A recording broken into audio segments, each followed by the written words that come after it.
बिस्मिल्लाहिर्रहमानिर्रहीम, अस्सलाम वालेकुम, good morning and welcome to morning at home.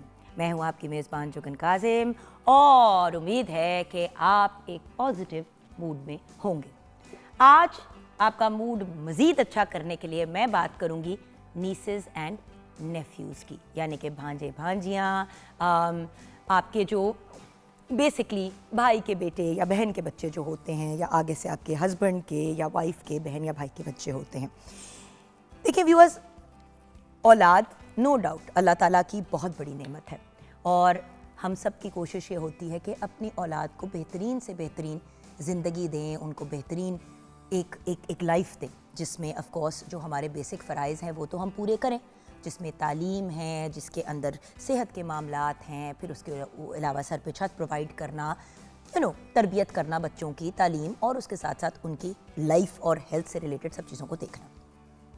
अब नीसेस एंड नेफ्यूज़ एक ऐसा ताल्लुक़ होता है कि अपनी एक वक्री सी डायनामिक होती है आपस में। अब मैं अगर ऐसी ही एक रिलेशनशिप की बात करूं तो मेरी बहन का जो एक रिलेशनशिप है नूर बानो के साथ, उसी तरह जिस तरह का एक मेरा रिलेशनशिप मेरे भाई का रिलेशनशिप है हमज़ा के साथ, दोनों के बारे में आपको बताऊंगी।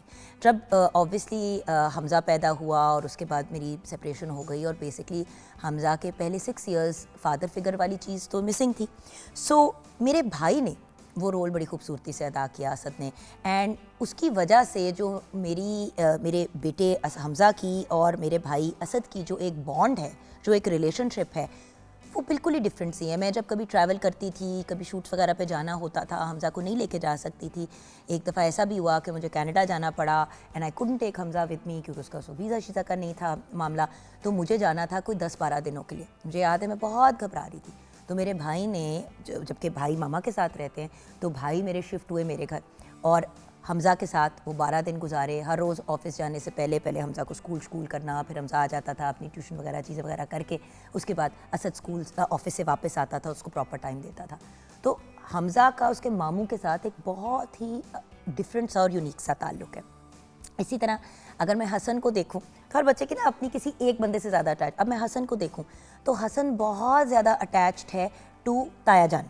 लाइक फैसल के जो बड़े भाई हैं डॉक्टर सुहेल नकवी, हसन लगता भी उनकी तरह बहुत ज़्यादा है और उसका और वो बहुत ज़्यादा ना अपने ताया जान के क्लोज है। तो जब भी वो हम जाते हैं मेरी ससुराल, तो हसन सबसे पहले भागता है अपने ताए के पास, उनके साथ लेगो बनाता है, उनके साथ। अच्छा, वो एक अपना डिफरेंट और यूनिक सा ताल्लुक। And to be very honest, Suhail भाई को मैं इस चीज़ का भी बड़ा क्रेडिट दूंगी कि हमज़ा की पढ़ाई के ऊपर भी कनाडा में बड़ी स्ट्रिक्ट नज़र रख रहे हैं।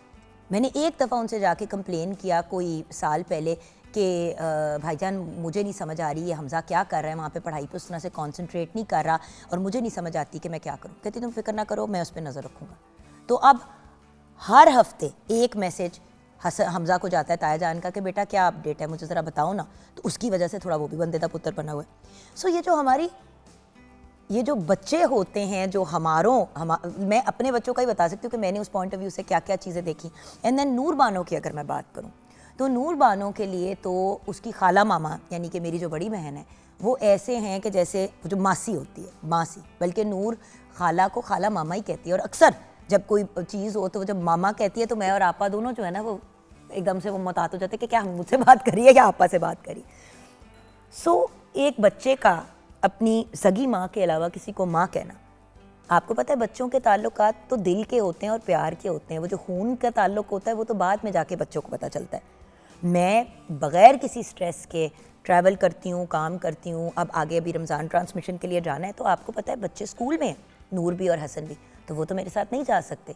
तो मुझे जितनी भी एंग्जाइटी है वो 1 महीना वहाँ पे कराची में अकेले ट्रांसमिशन करना, ये वो, अल्लाह का शुक्र है टीम के कुछ लोग साथ जा रहे हैं, तो I am feeling a little bit relax. But बच्चों के बगैर तो देखिए, मैं एज अ मदर इस चीज़ के बारे में तो परेशान हूँ कि पीछे से मैं अपने बच्चों को नहीं देख पाऊंगी, लेकिन मुझे ये परेशानी नहीं है कि बच्चे ठीक होंगे कि नहीं, क्योंकि हसन एंड नूर जब तक आपा घर पे हैं मुझे किसी चीज़ की स्ट्रेस नहीं है माँ के पॉइंट ऑफ व्यू से। फैसल तो हैं ऑफ कोर्स, और Faisal is in Lahore, he will be with the children, आपा साथ रहती हैं, आपा भी देखेंगी। बट वही वाली चीज़ है ना व्यूअर्स कि at the end of the day काम शाम लाइफ सिचुएशन हम जैसे जो पाकिस्तानी लोग हैं या साउथ एशियन लोग हैं, हम कैसे इतनी इतनी मेजर मेजर चीज़ें हैंडल कर सकते हैं। अगर मैं अमेरिका या कनाडा में रहती, बाहर रहती, तो मैं कभी भी एक एक महीने के लिए शहर से बाहर जाके काम ना कर पाती अनलेस मैं बच्चों को साथ लेके जाती। सो मेरे अपने बच्चों ने इतनी जो हैं उनको ब्लेसिंग्स मिली हैं। अच्छा, फुफियाँ, फैसल की बहनें, बाजी हो गई, टिंकी दीदी हो गई, मंजी दीदी हो गई, ये तीनों ख़वातीन इतना ज़्यादा बच्चों का करती हैं और इतना केयर करती हैं, और सिर्फ हसन नूर का नहीं, हमज़ा का भी उतना ही जितना बाकी दोनों का करती हैं। सो अल्टीमेटली वही वाली चीज़ होती है व्यूअर्स के आपकी रिलेशनशिप्स किस किस्म की हैं और कितना आप अपने रिलेशनशिप्स पे वर्क करते हैं। इसीलिए मैं हमेशा कहती हूँ कि भाई बहन का और बहनों का आपस में, और ये जो ब्रदर सिस्टर का ताल्लुक है, ये बड़ा ही इम्पॉर्टेंट है। बल्कि कोई 2 माह पहले की बात है, मेरे हस्बैंड की बहन की बेटी की शादी थी। तो फैसल ने मुझे कहा कि जुगन बजट बहुत आउट हो रहा है और तुम्हें पता है कि अमेरिका का, और शादी भी आगे एल सल्वाडोर में थी, तो ये तो बहुत महंगा नुस्खा हो जाएगा। मैंने एक ही बात फैसल को कही, मैंने कहा फैसल, शादी किसी भी इंसान के लिए अपनी शादी से ज़्यादा इम्पॉर्टेंट उसकी औलाद की शादी होती है, और बहन की बेटी की शादी को मिस करोगे तो सारी ज़िंदगी के लिए वो कहीं ना कहीं दिल में तो बात रह जाएगी कि भाई नहीं आया। तो मैंने कहा फैसल, हम दोनों नहीं अफोर्ड करते जाना, हम सब बच्चों को लेके, क्योंकि ऑब्वियसली व्यूअर्स उस टाइम पे, क्योंकि शादी भी दिसंबर जनवरी की थी, तो टू बी ऑनेस्ट टिकट्स जो हैं वो 10-10, 12-12, 15-15 लाख पे थे, तो जा एक ही बंदा सकता था। जबकि मुझे फैसल ने कहा कि क्योंकि मैं भी उस नीस के बड़ी क्लोज हूँ और मंजी दीदी के बड़ी क्लोज हूँ, लेकिन हमने एज अ फैमिली ये डिसाइड किया कि शादी नहीं मिस करनी, कोई एक बंदा ज़रूर जाएगा। हमने सेव किया, हमने जोड़े, दोनों मियाँ बीवी ने मिलजुल के फैसल को भेजा, फैसल ने भरपूर अंदाज में पार्टिसिपेट किया, और इस चीज़ से बहुत ज़्यादा फ़र्क पड़ता है व्यूअर्स। फैमिलीज़ का आपस में क्लोज होना बड़ा इम्पॉर्टेंट है, और जब हम औलाद की बात करते हैं तो ख़ुद साहिब औलाद होना तो अपनी जगह, लेकिन भाई बहनों के जो बच्चे होते हैं उनकी अपनी ही एक वैल्यू और एक इम्पॉर्टेंस होती है। और मैं भी व्यूअर्स आज ये बात करने का जो मेन रीज़न है वो यही है कि आप लोगों को रिमाइंड कराऊं कि देखें, रिश्ते बड़ी मुश्किल से बनते हैं, और जिन रिश्तों के साथ आप ब्लेस्ड होते हैं, भाई बहन के रिश्ते, उनकी औलाद ऐसी ही होनी चाहिए जैसे आपकी अपनी सगी औलाद, और ऐसा ही होता है। हमारे माशरे में, हमारी सोसाइटी में पहले जॉइंट फैमिली सिस्टम्स होते थे, तो क्या होता था कि भाइयों के बच्चे साथ ही पल रहे हैं, भाइयों के, बहनों के, इवन फूफियों के बच्चे भी, मतलब आसपास सबके घर हैं, अगर एक ही घर में नहीं रह रहे तो एक दूसरे के गिरदोनवा में रह रहे हैं। अब अगर किसी भी एक फैमिली के अंदर मियाँ बीवी दोनों वर्किंग हैं, तो उनके बच्चों की उनको टेंशन इसलिए नहीं होती थी क्योंकि वो बच्चे सास के पास छोड़ दिए। अच्छा, सास ससुर नहीं है तो अपने देवर के घर छोड़ दिए, जेठ के घर छोड़ दिए, अपनी बहन के घर छोड़ दिए, मामू के घर बच्चों को, हज़ार जगहें होती हैं जहाँ पे आप अपने बच्चों को एडजस्ट कर सकते हैं। लेकिन ये तभी होता है जब आपस में ताल्लुक़ अच्छा होता है। अगर भाई बहन का आपस में कोई भी अंडरस्टैंडिंग का ताल्लुक़ नहीं है, आपस में उनकी बनती तक नहीं है, और सिर्फ माँ बाप की वजह से एक दूसरे को भुगत रहे हैं, तो ऑब्वियसली आगे जाके वो लोग, उन लोगों के बच्चे भी क्लोज नहीं होंगे। मैं यहाँ पे उन लोगों को अब रिमाइंडर देना चाहूँगी जिनके बच्चों की आपस में नहीं बनती छोटी एज पे। हसन एंड नूर की viewers, to be very honest, अक्सर लगती है। हसन क्योंकि अकेला ही था फॉर अ वाइल, और फिर जब नूर पैदा हुई तो हसन को ये बड़ी बुरी तरह से चीज़ हिट की कि 1 मिनट, ये तो कोई और आ गया, लाडू तो मैं था। हसन बेसिकली इस वक्त 9 साल के हैं और नूर बानो 5 साल की है, यानी कि 4 साल का एज डिफरेंस है। तो 4 साल तो बस हसन हसन ही था, मतलब हमजा तो था लेकिन हसन छोटा बेबी था घर में। नूर बानो आई तो आपस में इनके झगड़े। अब बड़ी दफ़ा क्योंकि वो लड़का लड़की हैं तो नूर कहती है I am a girl this, Hasan कहता है आई एम अ। मैं इसी स्टेज पे बार बार बच्चों को कहती हूँ, बेटा you are going to be best friends, आप दोनों बेस्ट फ्रेंड्स हो। हसन आपने नूर बानो का ख्याल रखना है, नूर बानो आपने हसन भाई का ख्याल रखना है। एक रिस्पेक्ट का एलिमेंट भी मेंटेन करवाती हूँ कि भाई वो भाई आपसे बड़ा है तो आपने भाई को रिस्पेक्ट देनी है। देखिए व्यूअर्स, मेरी बड़ी बहन सिर्फ मेरे से 2 साल बड़ी है, बल्कि 2 साल से 2 दिन कम, क्योंकि मैं 7 जनवरी की पैदाइश हूँ, आपा 9 जनवरी की पैदाइश है, 2 साल का फ़र्क है। लेकिन ये बात क्लियर है कि आपा बड़ी बहन है और उनको मैं आपा ही कहती हूँ। हाँ, मेरे भाई में से और मेरे में सिर्फ 13 माह का फ़र्क है, तो इसलिए वो मुझे जुगनी बुलाता है और मैं उसको असद ही बुलाती हूँ। वो आपा बहन वाला वो वाला सीन नहीं है, और हम we grew up like best friends, मगर असद भी आपा को आपा ही बुलाता है। सो देखें व्यूअर्स, यहाँ पे जो इम्पोर्टेंट पॉइंट है, एक तो ताल्लुकात और रिश्ते बनाना और बच्चों को आपस में जोड़ना बड़ा इम्पोर्टेंट है। फिर जब हम बड़े हो जाएं और हमारे आपस में मतलब भाई बहनों के बच्चे हों, अपने बच्चे हों, तो उनका उसी तरह ख्याल रखना जिस तरह अपने बच्चों का ख्याल रखना है। और सच बताऊं व्यूअर्स, जब अपनी औलाद नहीं होती ना और आपके कज़न्स या नीस या भाई बहनों के बच्चे होते हैं, तो वो बच्चे लिटरली ऐसे हो जाते हैं जैसे आपके अपने। अब अपना आपको बताती हूँ कि मेरे जो कज़न हैं आमिर भाई और जो मेरी कज़न है शाजिया दीदी, शाजू दीदी एंड आमिर भाई मेरी सबसे बड़ी खाला के बच्चे हैं। शाजिया दीदी और मेरे में 16 साल का एज डिफरेंस है। तो शाजू दीदी की जब बेटी की शादी हो रही थी कुछ 5-6 महीने पहले, तो मुझे याद है कि मैं वहाँ पे मुझे 2 लोगों ने कहा ना कि जब उनकी बेटी नतालिया का निकाह हो रहा था तो मेरी आंखों से आंसू बह रहे थे। तो मुझे किसी ने कहा तुम रो क्यों रही हो? मैंने कहा भाई इस बच्ची ने मुझे बड़ा रुलाया है। जब ये पैदा हुई तो मैं बड़ा रोई थी क्योंकि मैं छोटी सी थी, और मुझे याद है कि जब नतालिया पैदा हुई तो मुझे एकदम से एहसास हुआ कि 1 मिनट, शाजिया दीदी की तो जुगन बेबी मैं थी, तो उनकी तो अपनी बेबी गर्ल हो गई है। तो बड़ा मैंने फील किया। तो मेरी तो लिटरली कज़न ने मुझे खालाओं की तरह पाला है। And to be very honest viewers, आज मैं जो भी हूँ इसका बहुत ज़्यादा क्रेडिट मेरे फैमिली मेम्बर्स को जाता है जिन्होंने हद से ज़्यादा प्यार किया। अब जैसे नूर का अपनी खाला के साथ, खाला मामा के साथ ताल्लुक़ है, मेरा एग्जैक्ट उसी तरह का ताल्लुक़ अपनी खाला रेहाना सहगल छुन्नीआला के साथ है। अब जो मैं कराची जाने की बात कर रही हूँ, एक हौसला मुझे ये है कि छुन्नीआला कराची में होती हैं, तो जब भी मैं रमज़ान ट्रांसमिशन के लिए जाती हूँ तो मुझे अपनी उस मासी के साथ वक्त गुजारने का मौका मिलता है जिसने मुझे माँ की तरह पाला और कुछ जगहों पे माँ से बढ़ के भी मेरा ख्याल रखा, और ये तो मामा भी मानती हैं। तो छुन्नीआला मेरे लिए वो हैं जो नूर के लिए मेरी बहन है। तो व्यूअर्स, हिस्ट्री अपने आप को रिपीट करती है, तो ये बड़ा इम्पॉर्टेंट है। और मैंने कहाँ से सीखा? मेरी फुफ्फो, बड़ी फुफ्फो जो है मेरी शरफ, वो जितना प्यार करती हैं। मेरी फुफ्फो नसीम ज़हरा, मतलब छोटी फुफ्फो हम उनको बुलाते हैं, she is a very big political analyst. छोटी फुफ्फो ने, मेरा याद है कि जब हमज़ा का ऑपरेशन हुआ था, एक बहुत मेजर बड़ा वो प्रॉब्लम था, वो लिटरली इस्लामाबाद से उन्होंने कराची फ़्लाई किया और मेरे साथ 2-3 दिन गुजारे। तो व्यूअर्स, ये ताल्लुक़ बहुत मैटर करते हैं, ये ताल्लुक़ बहुत मैटर करते हैं। माँ बाप सबसे इम्पॉर्टेंट ताल्लुक़, लेकिन उसके बाद अगर कोई ताल्लुक़ बहुत इंपॉर्टेंस रखता है तो ऑफ कोर्स माँ बाप के माँ बाप यानी कि नाना नानी, दादा दादी, और उसके साथ भाई बहन। क्योंकि व्यूअर्स, अनफॉर्चुनेटली बहुत अफसोस की बात है, लेकिन दुनिया से माँ बाप रुखसत हो जाते हैं, पीछे अगर रह जाते हैं तो भाई बहन रह जाते हैं। ये वो रिश्ते हैं जिनके अंदर हमने इन्वेस्ट करना है, एक्चुअल इन्वेस्टमेंट ये रिश्ते हैं। आइए किचन की तरफ रुख करते हैं जहाँ पे शेफ़ कनीज़ फातिमा हमारा वेट करिए। अस्सलाम वालेकुम। वालेकुम अस्सलाम। कैसी हो बेटी? बिल्कुल ठीक ठाक। 2 सवाल जी। सबसे पहले तो, आपके कितने भाई बहन हैं? मैं सिंगल हूँ। आप सिंगल हो? हाँ, तो अपने कोई भाई बहन नहीं? नहीं। कज़न्स वगैरह? हाँ, वो तो हैं। वो हैं फर्स्ट कज़न्स। अच्छा, तो अम्मी की साइड से ज़्यादा क्लोज हो कि अब्बू की साइड? अम्मी की साइड से। अच्छा, उस साइड पे किसने आपको माँ जैसा या बाप जैसा प्यार दिया है? क्लोज किसके हो? अगर माँ जैसा प्यार की बात की जाए, एक मेरी मामा की खाला और एक मेरी अपनी खाला। तो यानी कि मासियाँ? हाँ, मासियाँ। एक दोनों ही मामा की मासियाँ? मासी और एक मेरी अपनी मासी। और कज़न्स में से खाला के बच्चे, और उसी तरह से जो वो मामा। लेकिन क्लोज उस खाला के बच्चे उससे हो ना जिस खाला के आप क्लोज हैं? हाँ बिल्कुल। अब यही तो बात है ना, यही तो बात। अब आप मेरा पॉइंट समझ रही हो?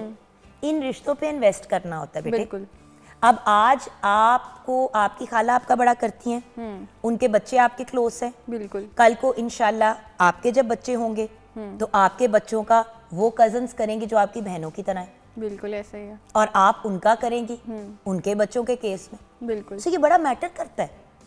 असल में लोग ये उम्मीद रखते हैं कि भाई बहन के घर बच्चा पैदा हुआ है, लेकिन बहन और भाई ने एक दूसरे से सीधे मुंह सारी जिंदगी बात ही नहीं की। सलाम दुआ से ज्यादा आगे ताल्लुक ही नहीं है। ऐसे ही। तो क्या को उन्होंने आपके बच्चों से अटैच होना है और क्या ही उन्होंने उनके साथ टाइम गुजारना है। बिल्कुल। प्यार जब आपको अपनी बहन के बच्चे से होता है तो बेसिकली आपको बहन से प्यार होता है ना। ऐसे ही है, माँ बाप आपस में इंटरेक्ट करेंगे तो आगे से उनके बच्चे भी इंटरेक्ट करेंगे। अगर वो ही नहीं करेंगे तो फिर बच्चों ने कहाँ से करना। क्योंकि देखो, आप जेनजी हो, आप लोगों की जनरेशन में जो अनफॉर्चुनेट चीज़, सॉरी बेटा मैं नोट कर रही हूँ, अगेन ये क्रिटिक नहीं है, ये एक ऑब्जर्वेशन है कि आप लोगों का ना, वो जो हम लोग जब बड़े हो रहे थे तो वो जो एक हमारा, एक तो आपके स्कूल का ग्रुप होता था फ्रेंड्स का, एक आपका कजन्स का ग्रुप होता था, और उसमें आपके सारे कजन्स होते थे। अम्मा के कजन्स का ग्रुप अलहदा, अब्बा के कजन्स का ग्रुप अलहदा, और और क्योंकि मेरे पेरेंट्स की तो डिवोर्स हुई हुई थी तो इसलिए वो कलेक्शन होती नहीं थी कजन्स की एक साथ कभी भी। लेकिन ऐसी भी फैमिलीज है जब माँ की साइड बाप की साइड सब एक साथ घुल मिल के उठते बैठते हैं। बिल्कुल अब नहीं इतना नजर आता ये, बिल्कुल भी नहीं नजर आता। अब ज्यादातर वैसे सबकी अपनी अपनी प्रेफरेंस यार हम लोग once a week at least family का गेट टुगेदर होता था, ज्यादातर आजकल लोग ये प्रेफर करते हैं फ्रेंड्स के साथ चले जाओ, कजन्स के साथ बहुत ही कोई वंस इन ब्लू मून हो गया, ये होता है कि नहीं ईदें होती हैं, हाँ, या कोई सुख दुख का मौका हो तो बिल्कुल।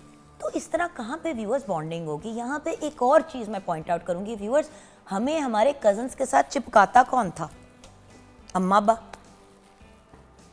वो लोग गेट टुगेदर्स रखते थे, चीज़ें करते थे तो कुछ होता था। और व्यूअर्स आपस में उनकी मुलाकातें नहीं भी होती थी तो मामा का फ़ोन चला जाता था कि यार बच्चों को भेज दो, खेल लेंगे बच्चे, उनका एक गेट टुगेदर रख लेते हैं। या हम लोगों को भेज दिया जाता था जब सारे कजन्स जमा हो रहे होते थे कि व्यूअर्स बॉन्डिंग हो। ऐसे ही और हम भाई बहनों को देखें, जितने भी ज़िंदगी में ऊंच नीच हुई हो, अल्लाह का शुक्र है at the end of the day जो भी होता है हम तीनों इस तरह एक मुट्ठी की तरह एक है। तो नो मैटर व्हाट हैपन्स हमें पता है कि we are there for each other. So viewers इसी चीज़ के ऊपर तो वर्किंग करनी है हमने कि वापस इस चीज़ की तरफ लेके आए। वेस्ट में जहाँ पे लोगों को ज़्यादा एहसास होना शुरू हो गया कि यार हम लोग बहुत दूर हो गए हैं, ओल्ड होम्स बनने शुरू हो गए हैं, पेरेंट्स को बच्चे डिवोर्स दे रहे हैं, वो जितना ज़्यादा लोगों को करीब लाने की कोशिश कर रहे हैं, हम लोग वेस्ट की नेगेटिव चीज़ से इंस्पायर होकर दूर होते जा रहे हैं। सो ब्रेक की तरफ चलते हैं। ब्रेक के बाद जब वापस आएंगे तो शेफ़ कनीज़ फातिमा के किचन में ही मुलाकात होगी। देखते हैं कि आज वो हमें क्या बनाना सिखाती हैं ब्रेक के बाद।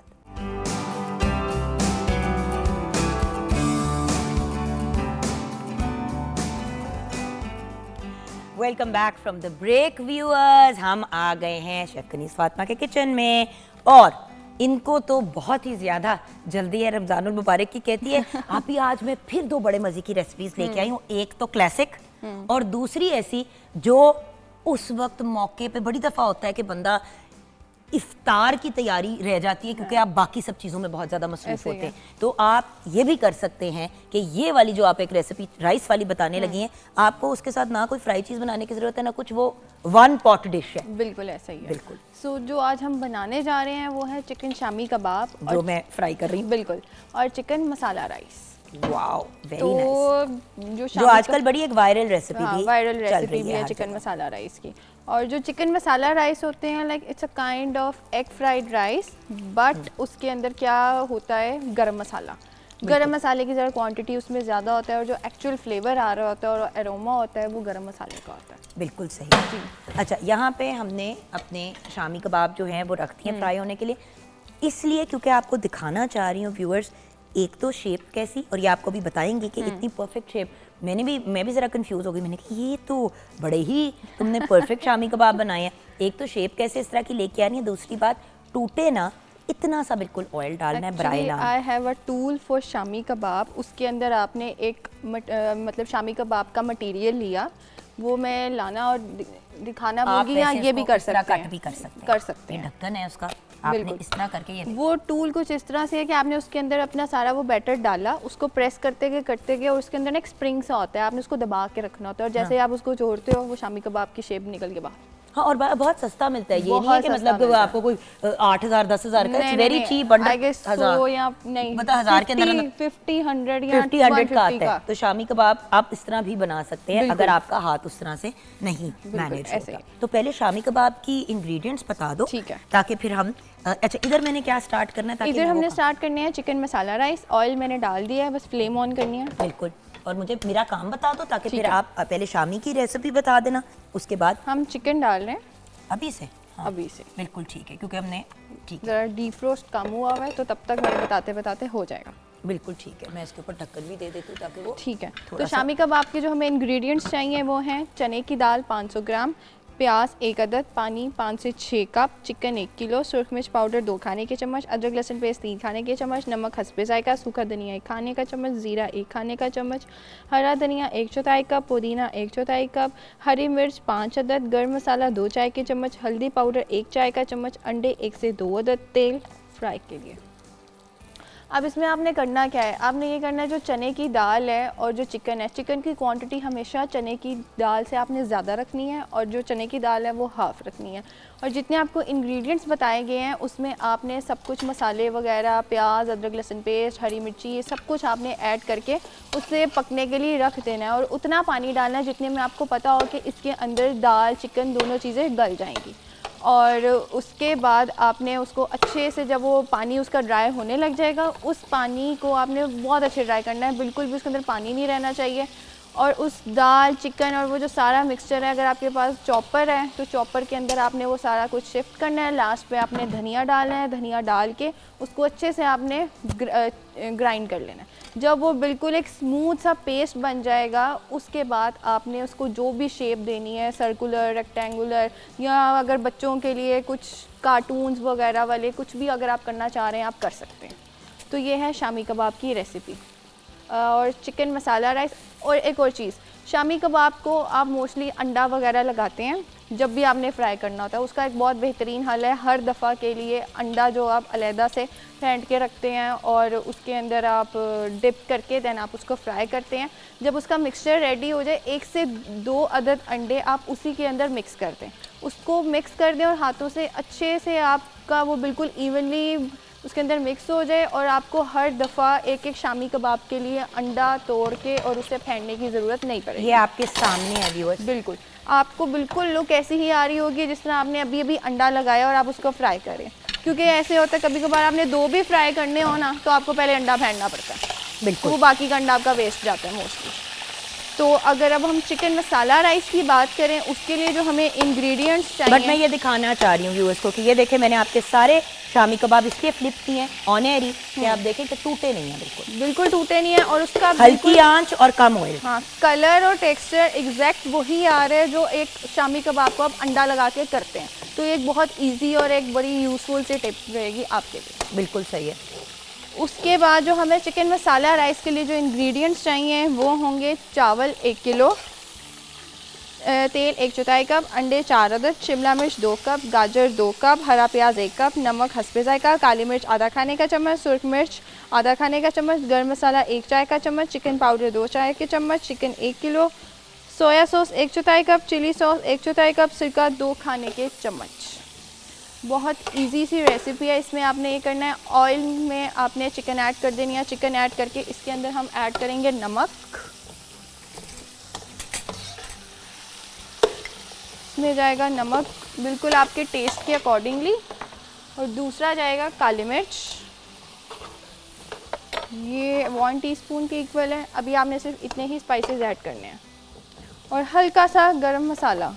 अच्छा, इसके बाद ना आपने मुझे ना वो दे देना है कोई चीज़ शामी कबाब निकालने के लिए, या आप उसको खुद निकालने की तरफ आ जाइएगा, तब तक मैं चिकन को थोड़ा सा और भूनती हूँ क्योंकि अभी इसने भुनना है चिकन में। राइट। अच्छा व्यूअर्स, यहाँ पे अब आप कहेंगे कि फ्रोज़न डाला मीट, मैं इसकी थोड़ी एक्सप्लेनेशन आपको देना चाहूँगी। कुछ चीज़ें ऐसी होती हैं, ये मैंने आपको क्यों फ्रोज़न डाल के दिखाया, हम इसको डिफ्रॉस्ट कर सकते थे माइक्रोवेव में। मैं आपको सिर्फ ये दिखाना चाहती थी कि मौके पे जैसे ही आपके पास गेस्ट आए हैं, अब आपको समझ नहीं आ रही, उस वक्त नहीं होता टाइम चीज़ें ये करने का, इसलिए आपको दिखा रही हूँ कि उस वक्त मौके पे थोड़े से आपके साथ टिप्स शेयर करें, क्योंकि देखिए आगे जाके तो आपको पता है फिर लंबी चौड़ी रेसिपीज़ ही सारे शेयर करेंगे हम इंशाल्लाह। रमज़ान ट्रांसमिशन में भी वेरियस रेसिपीज़ शेयर करेंगे और वही होंगी जो आप आराम से क्रिएट कर सकते हैं। मोस्टली आपको पता भी नहीं होता, एकदम गेस्ट आगे कुछ आगे। और दूसरा ये जो शामी कबाब है बहुत यूज़फुल चीज़ है, इससे चाहे आप अंडा शामी बर्गर बनाएं, अंडा शामी सैंडविच बनाएं, अपने ब्रेकफास्ट में भी सैंडविच बना लें। ब्रेकफास्ट में भी अपने ब्राउन ब्रेड के साथ ही अगर आप शामी ले लें तो आपके डाइट के भी अकॉर्डिंगली बिल्कुल फिट रहेगा। तो ये अब आप पे डिपेंड करता है। बिल्कुल आप पे डिपेंड करता है कि आप उसको किस तरीके से अपने हिसाब से एडजस्ट करते हैं। राइट। सो हम साथ साथ ये भी करें। I think our shami kebabs are done. Viewers, overcook ना किया करें, ये बात एक बार पहले भी शेफ़ कनीज़ फातिमा ने कही थी, मैं आज फिर आपको रिमाइंड करूँगी। देखें, चीज़ को काला ना कर दिया करें, फ्राई करते करते ना लोग बिल्कुल ब्लैक कर देते हैं शामी कबाब को भी, दूसरी चीज़ों को भी। और इसको पकाने की तो ज़रूरत ही नहीं है, सब कुछ पका हुआ है, सिर्फ आपने कलर देना है, दैट्स इट। बिल्कुल।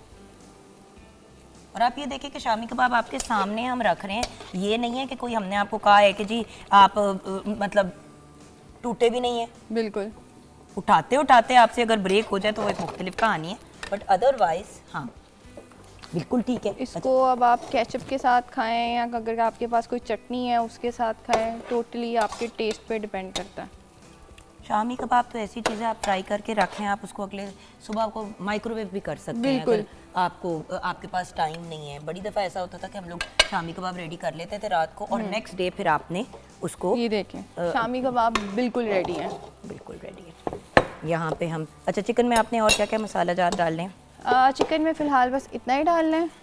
तब तक मैं दूसरा लॉट डाल लेती हूँ शामी का, वो भी हो जाएगा। बिल्कुल ठीक है। आपने थोड़ा सा ऑयल डाल दो। जी जी, हल्का सा मुझे ऑयल डालने दो बेटा।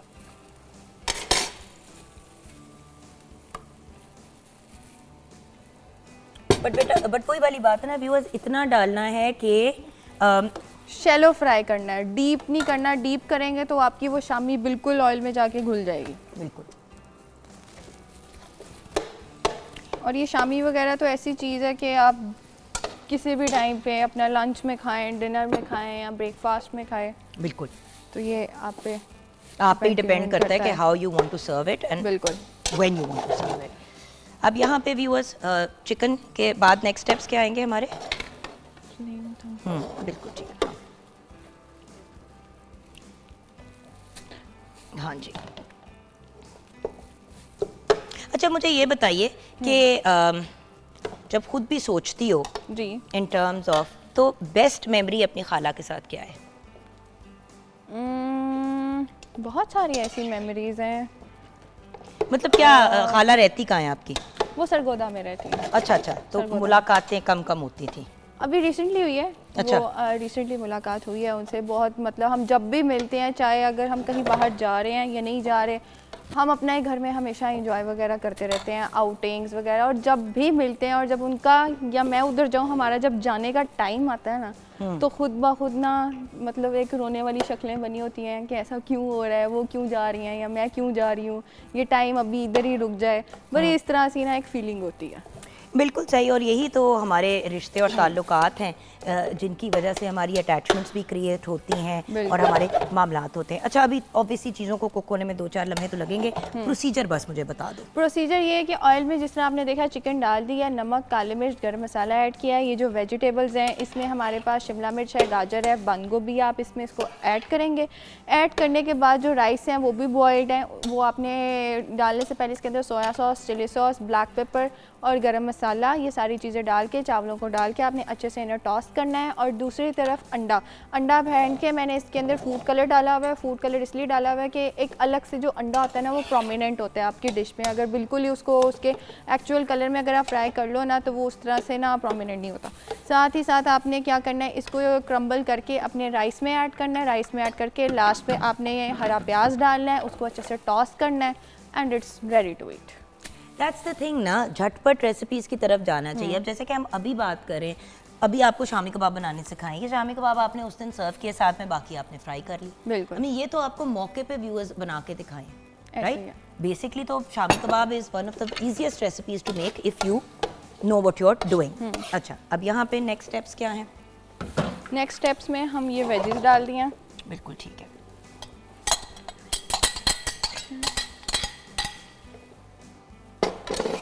एंड इसके बाद हम डालेंगे, इसको 1-1.5 मिनट टॉस करने के बाद हम इसके अंदर अपनी सॉसेस डालेंगे। सॉसेस में है हमारे पास soya sauce, vinegar, chilli sauce और स्पाइसेस में नमक, काले मिर्च एंड ब्लैक पेपर।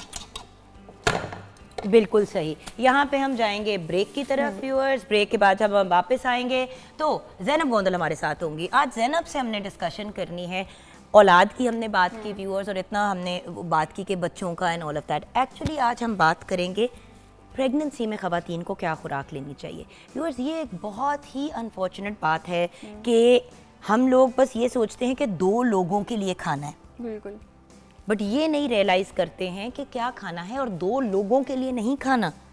साइज भी तो देखें ना, जिसके लिए आप एक और एक्स्ट्रा पूरा वो कर रहे हैं। सो एक्चुअली एक न्यूट्रिशनल पॉइंट ऑफ व्यू से कितनी को खुराक लेनी चाहिए एक प्रेग्नेंट खातून को, पहले trimester, second trimester, third trimester, इस पे बात करेंगे। और उसके बाद बच्चा होने के बाद एक प्रॉब्लम जिसकी अक्सर बात भी की जाती है, पोस्ट पार्टम डिप्रेशन। ये पोस्टपार्टम होता क्या है और इसमें क्या क्या मसाइल हैं, वो हमारे नफ्सियात से डिस्कस करेंगे। तो हम अपने काम कर रहे हैं, आप जल्दी से ब्रेक लेके वापस आएँ। ब्रेक के बाद वापस आएंगे तो ज़ैनब हमारे साथ होगी।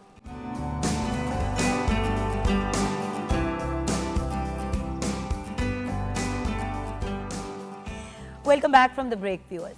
हमें ज्वाइन किया है ब्रेक के बाद ज़ैनब गोंदल ने, और मैंने पहले ही आप लोगों को टीज़र दे दिया था कि आज हम किस टॉपिक पे बात करने जा रहे हैं।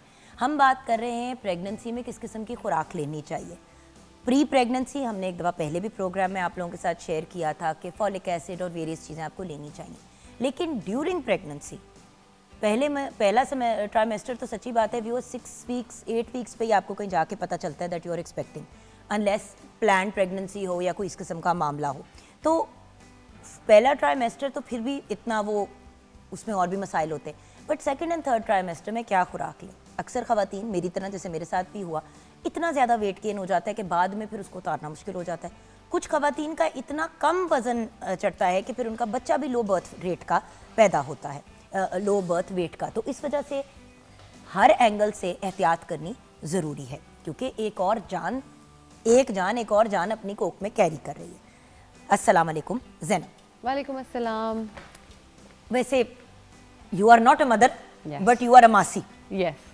और ये बात हमने अभी अर्लियर भी की है अपने प्रोग्राम में कि जी नीसेस एंड नेफ्यूज़ की क्या वैल्यू होती है। तो सबसे पहले तो मुझे ये बताओ कि आपकी नीस तो है, अब आपका नेफ्यू भी हो गया। यस, अल्हम्दुलिल्लाह अल्हम्दुलिल्लाह माशाल्लाह। तो जो नीस है आपकी, मरियम की बेटी, उसके साथ कैसा आपका रिलेशनशिप है?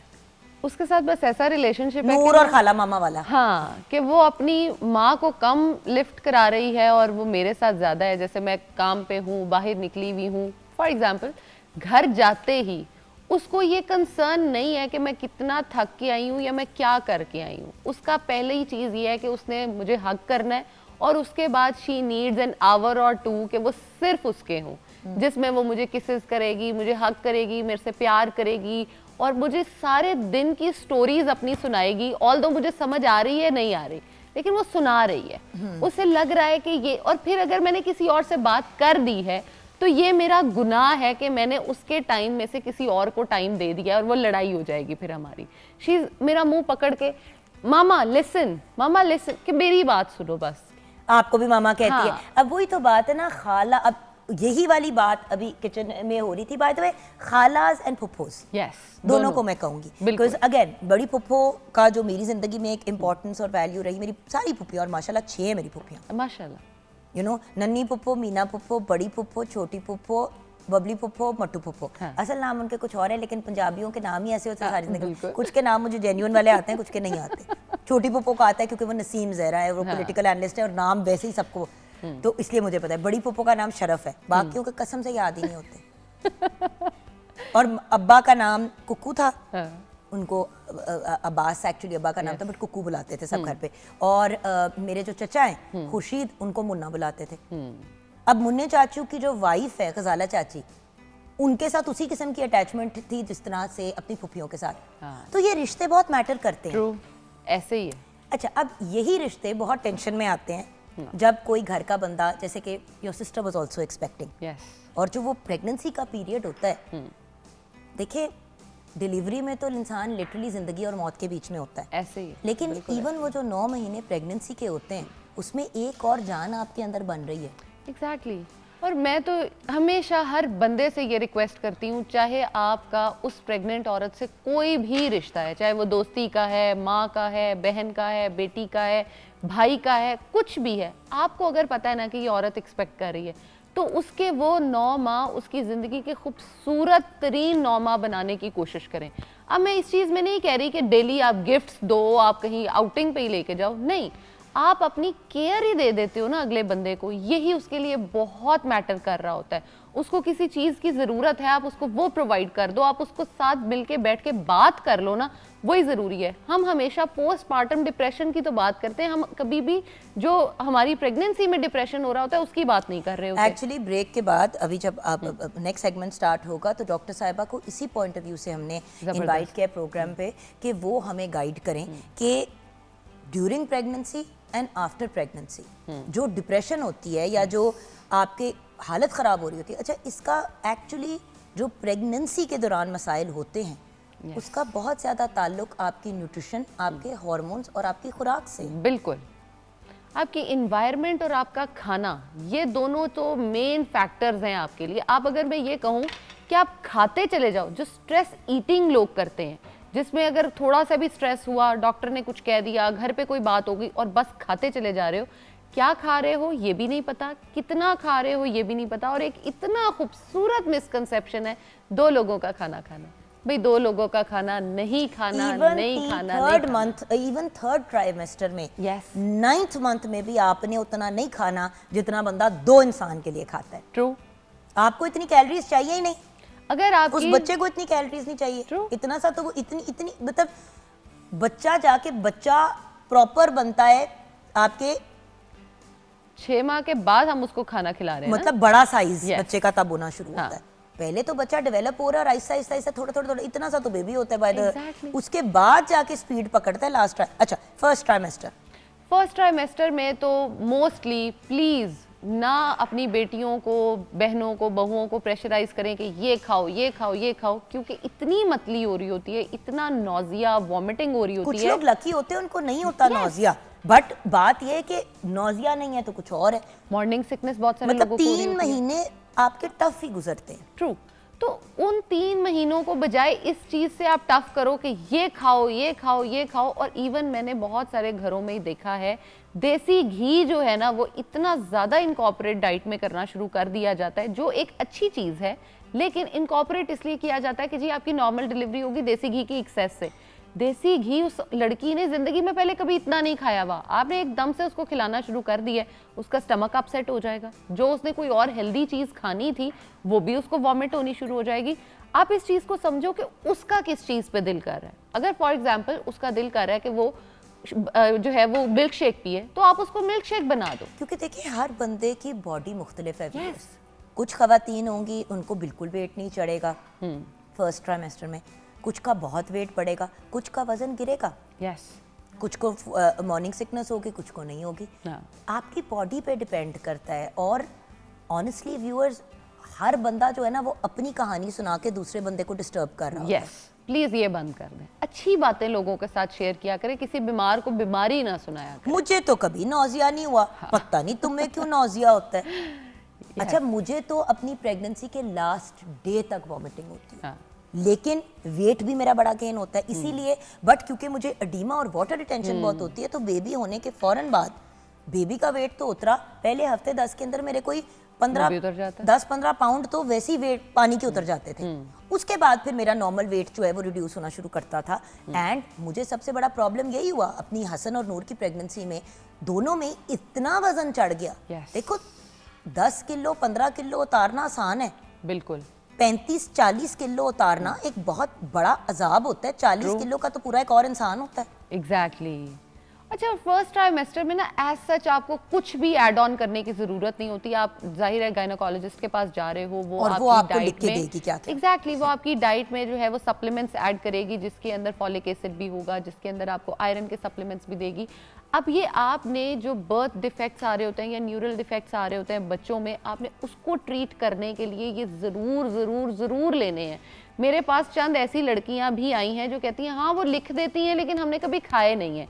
प्लीज़ वो लिखने से असर नहीं यहाँ पे होगा। मैं ज़रूर कहूँगी आगे जाके हमने बात करनी है आयरन यानी कि फौलाद की कमी की, जो मुझे भी जाके सेकंड ट्राइमेस्टर में नूर की बारी हो गई थी।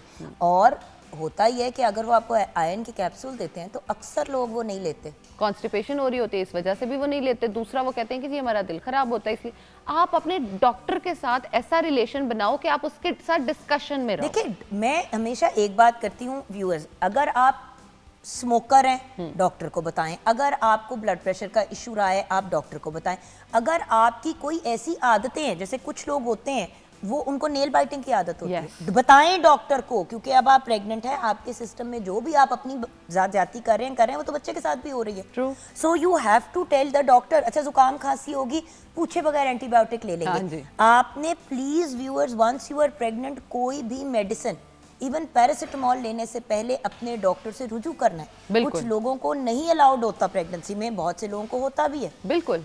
डॉक्टर की बात पे चलना है। इसी तरह जिस तरह हम बात करें फॉलिक एसिड वगैरह, डॉक्टर मॉलेज जो आपको प्रिस्क्रिप्शन लिख के देता है उसको फॉलो करें। अगर नहीं कर पाएंगे तो बताएं डॉक्टर को, अगर दवाइयां अफोर्ड भी नहीं करते तो तब भी बताएं, ताकि वो आपको उसका हल ढूंढ के दे, ना कि आप हर चीज का ऑल्टरनेट कहीं भी दुनिया में चीज ना मौजूद करें। है। एग्जैक्टली हर चीज का ऑल्टरनेट दुनिया में मौजूद है। जैसे अगर हम सेकेंड ट्राइमेस्टर की बात करें तो सेकेंड ट्राइमेस्टर में अच्छा, बेसिक तो आपकी फर्स्ट ट्राइमेस्टर को पहले मुझे क्लोज करने दो। फर्स्ट ट्राइमेस्टर के पॉइंट ऑफ व्यू से व्यूअर्स, बेसिकली आपने अपने नॉलेज के पास एज सून एज आपको प्रेगनेंसी का पता चले जाना है, अल्ट्रासाउंड वगैरह सारी चीज़ें आपने करनी है।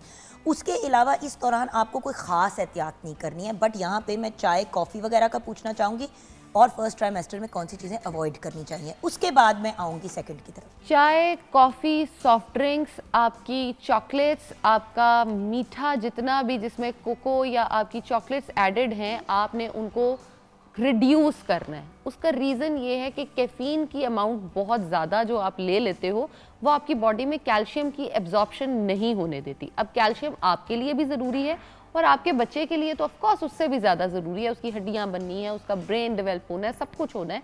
तो अगर आप अपनी कैल्शियम की डिपॉजिट नहीं होने दोगे या कैल्शियम रिजर्व्स ख़त्म कर रहे होगे, आपकी हड्डियाँ भरना शुरू हो जाएंगी।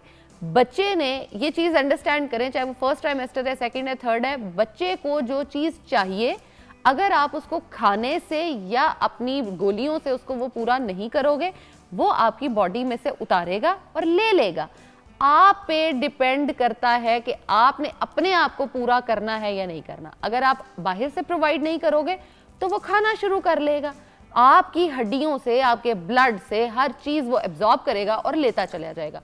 और फर्स्ट ट्राइमेस्टर में कोई एज सच एहतियात की ज़रूरत नहीं है। सिर्फ आपने इतना सोचना है कि पूरी प्रेगनेंसी में स्मॉल फ्रीक्वेंट मील्स लें, बहुत ज़्यादा फ्राइड फूड, बाहर से खाना खाना जिसके अंदर आप कह लो कि अनहाइजीनिक फूड्स जो हैं वो आपने अवॉइड करने। इवन अंडा है, जैसे अंडे को भी आप ऊपर आउटर शेल, देखिए ये आम लाइफस्टाइल में भी हमें करना चाहिए कि अंडा वॉश करके फिर क्रैक करें, क्योंकि जब आप क्रैक करते हो तो अगर उसके आउटसाइड कोई ऐसा वो केमिकल लगा हुआ है तो वो आपके अंडे में बॉडी में अंडा खाया वो तो एक मुख्तलिफ हाँ, वो एक बात है। different बट अगर scenario आप अंडा तोड़ रहे हैं तो उसको धो के तोड़े, क्योंकि उसके सारे जो अंदर का जरासीम है चले। अच्छा, यहाँ पे हम ब्रेक की तरफ जाएंगे, ब्रेक के बाद वापस आएंगे तो second trimester and third trimester पे बात करेंगे। फर्स्ट में तो बेसिकली आपने, और पेट की जो ये बात करी है ना दवा, देखें पेट खराब होने से अल्लाह ना करे तो बस इस्तग़फ़ार मिसकैरेज तो नहीं होगी, लेकिन अगर आपका पेट खराब होगा और डॉक्टर आपको हैवी मेडिकेशन देगा आपके पेट को या गैस्ट्रो को सेटल करने के लिए, तो वो आपकी प्रेगनेंसी को मुतासिर करेगी चीज़। बिल्कुल। सो डायरेक्टली नहीं तो इनडायरेक्टली तो मसला है। ब्रेक के बाद वापस आएंगे, आप हमारे साथ रहिएगा।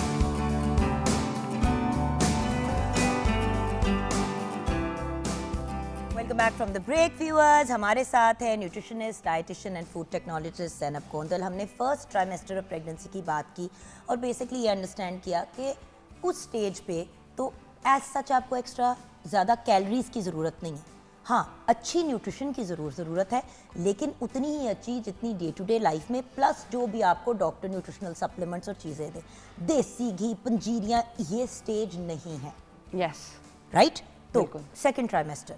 सेकेंड ट्राइमेस्टर में अपने चौथा से छठा महीना, fourth, fifth and sixth month, उसके बाद फिर seventh, eighth and ninth month. ये अब बेसिक एक डेवलपमेंट है बच्चे की हड्डियों की, बच्चे के ऑर्गन्स बनने की, यानी एक बड़ी इम्पॉर्टेंट स्टेज जो है ना वो अब आपकी बॉडी में स्टार्ट हो रही है, जिसके लिए आपको फ्रूट्स भी चाहिए, वेजिटेबल्स भी चाहिए, गोश्त भी चाहिए, और प्लीज़ प्रोटीन का कंटेंट, चाहे वो आपने दालों से लेना है, गोश्त से लेना है, छोटे गोश्त से लेना है, बड़े गोश्त से लेना है, चिकन से लेना है, जैसे भी लेना है, प्रोटीन का कंटेंट पूरा करें। एक अंडा अपनी डाइट में डेली बेसिस पे ज़रूर ऐड करें।